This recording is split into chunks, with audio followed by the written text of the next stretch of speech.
This is a Calimaero 6-inch wall mount vent. It is good for exhaust. You see here is a little flapper. So when the air comes out, it will be open. And when there's no air, no pressure, come down like this. And here's a little stopper to prevent too much noise. And also it got rubber or some kind of pad, foam pad, and it can stop the noise when in the windy days. And the material looks pretty good, pretty strong. It is stainless steel inside and outside.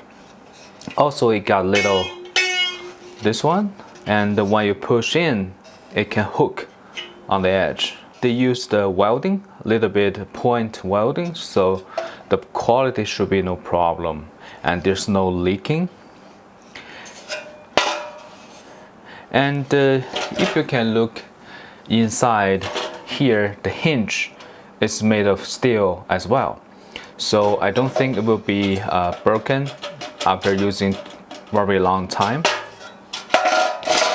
And this is actually the seal on the edge,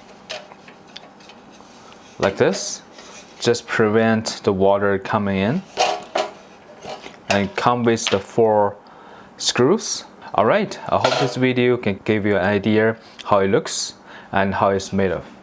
Hope this video is helpful. Thank you for watching.